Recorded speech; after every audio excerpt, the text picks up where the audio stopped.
জ্যাকি, তুমি এখানে কি করছো? তুমি কি জানো আমি তোমাকে কত জায়গায় খুঁজে বেড়াচ্ছি? তুমি আমাকে পুরো জ্বালিয়ে খাচ্ছ।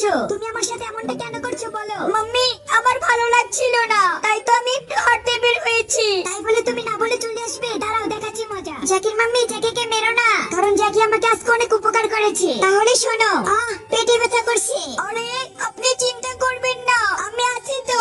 আপনি আস্তে আস্তে উঠুন, আমি আপনার ব্যাগ উঠিয়ে দিচ্ছি, তা না হলে আপনার কষ্ট হবে। তোমাকে অনেক ধন্যবাদ জ্যাকি। আরে, সমস্যা নেই, আমি এখন চলে যাই, এমনি দেরি হয়ে গিয়েছে। আরে, আমি তো এখানে দুধের প্যাকেট রেখেছিলাম। আরে জ্যাকি, আসতে এত দেরি করছে কেন? অনেক তো দেরি হয়ে গেল, গিয়ে দেখি তো। আমার তো খুব চিন্তা হচ্ছে। আমি হয়তো ভুলে এখানে রেখে দিয়েছি। আরে, এখানে নেই, এখন বাসায় গেলে তো মাম্মি আমাকে অনেক বকা দিবে।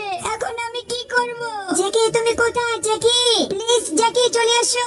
আপু, কাহিনী হচ্ছে এটাই, তাহলে বুঝতে পেরেছেন? আমি ক্ষতিপূরণ হিসেবে কিছু টাকা দিচ্ছি। আরে, আপনি এটা কি বলছেন? না না না, আমার কোনো টাকার প্রয়োজন নেই। আমি আমার জ্যাকিকে পেয়ে গিয়েছি, এতে আমি অনেক খুশি। জ্যাকি শোনা, মাম্মি তোমার জন্য অনেকটা চিন্তা করছিল, তাই তো তোমাকে আমি অনেকটা বকাবকি করছি। আমার বুকে আসো জ্যাকি। জ্যাকি, সত্যি তুমি মন থেকে অনেক ভালো। মাম্মি, তুমি অনেক ভালো।